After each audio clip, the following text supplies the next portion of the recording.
Hi, today we are going to see about the natural resources.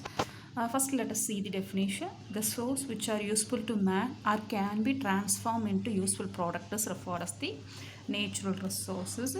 In that, there will be two types of natural resources are available. One is the renewable, another one is the non-renewable. Already we know what is renewable. The resources can be regenerated by the environmental process, that is referred as the renewable resources. For that, we can say soil, water, air, wildlife as the example for the renewable resources. And then in that there are two types are available. One is the continuous resources, another one is the extrinsic resources. We know what is continuous. If it is the continuous means it can be regenerated continuously, that is referred as the continuous resources. For that we can say solar energy, wind energy, tidal energy as the example for continuous resources, because the energy can be regenerated continuously from this without exhausted. So we are saying this is a continuous resources. Next one we are going to see about the extrinsic. If it is the extrinsic, we cannot be regenerate the resources continuously. For that we can say human skills and institution as the example for extrinsic resources. Non-renewable resources.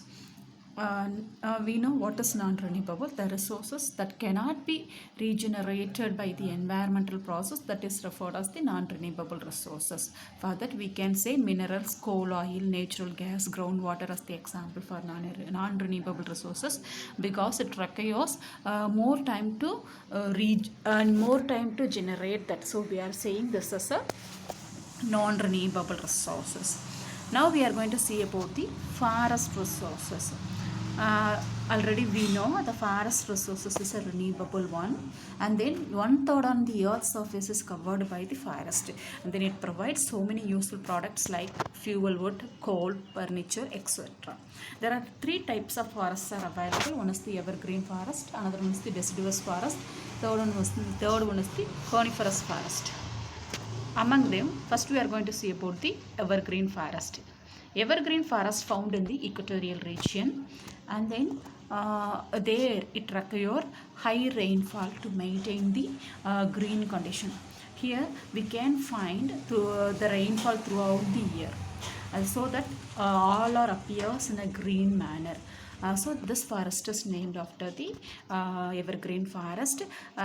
Example for this evergreen forest we can say Salient Valley in Kerala as the example for the evergreen forest. Here we can find teak, rosewood, these kind of trees we can find in the evergreen forest. Look at this. This is the Salient Valley which is available in the Kerala. This is an example for evergreen forest. Then next one we are going to see about the deciduous forest. The deciduous forests have two types. One is the tropical deciduous, another one is the temperate deciduous. First we are going to see about the tropical deciduous. This kind of forest we can find in the tropical monsoon area, and then here we can get only the seasonal rain. Apart from that we cannot get rain over there. And then during the summer season the leaves will get shed. So during the rainfall season there will be green nature. During the summer times there will be no leaves on the trees. And then here we can find teak, sandalwood, and then this kind of trees we can find in the tropical deciduous. And then next one we are going to see about the temperature deciduous forest. This kind of forest we can find in the very or we can find in heavy snowfall region. Here the shed of leaves just before the winter season. Look at this. This is the example for temperate deciduous forest. Next we are going to see about the coniferous forest. Here when you look at the coniferous forest, the leaves will be two different at nature. Here we can find out needle type leaves will be available there, and then here the needle type always preserve moisture in leaves, so that only this is referred as the coniferous. Coniferous means needle type leaves. Here we can find pine tree, and then spruce tree we can find out over there.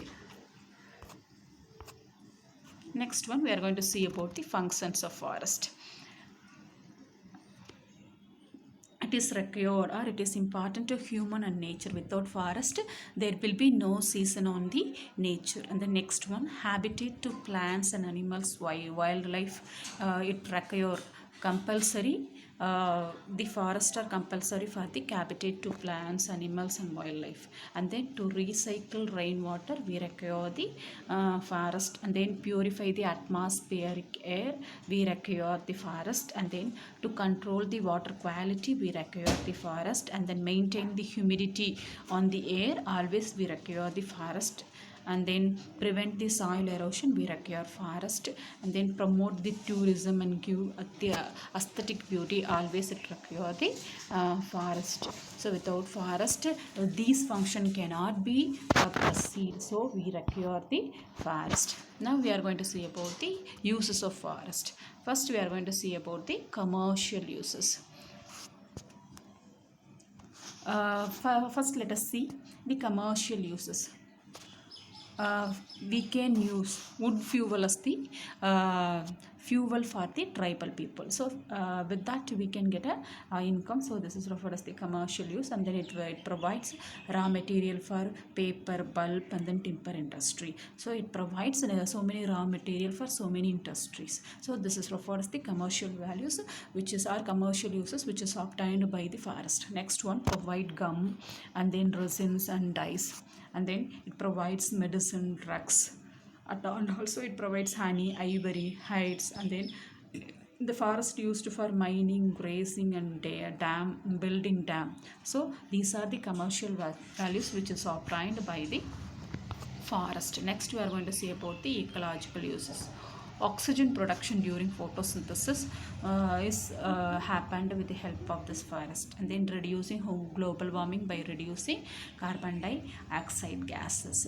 With the help of forest, the plants or the trees absorb the carbon dioxide which is available in the atmosphere, so there will be no global warming in the environment. And then with the help of the trees, we are conserving the soil.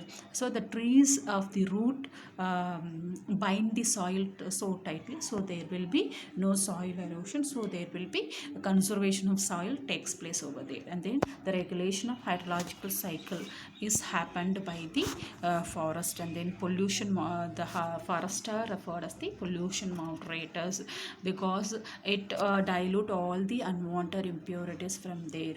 So this is referred as the pollution moderator. And then the forest always referred as the wildlife habitat. These are the ecological uses of forest. And then next we are going to see about the aesthetic value.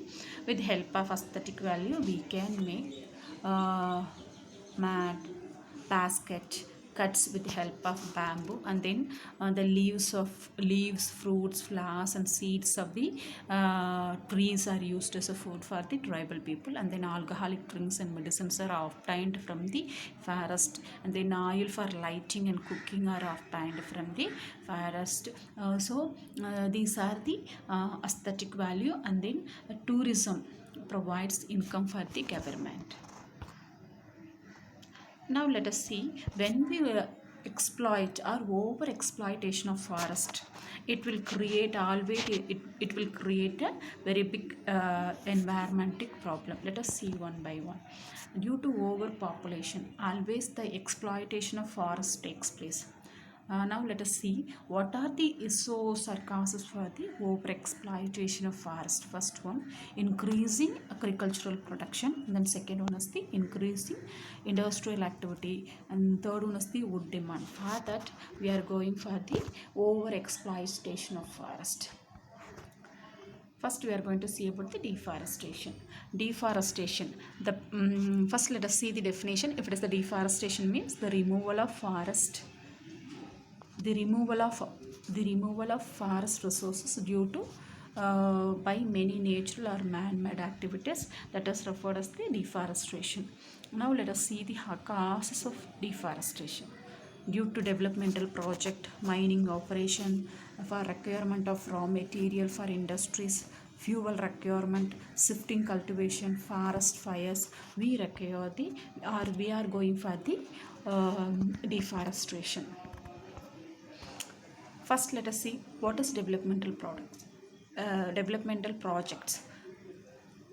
Through submerge of forest area underwater, due to this activities we are removing the forest. And then second one, destruction of forest area. Example, due to building of dam or hydroelectric power plant project, road construction, we are removing forest on this place, so it leads to destruction of forest, or it will be leads to deforestation. Next one, mining. Due to mining project, always for mining project always it requires high area, so for that we are always destructing the forest. Due to that,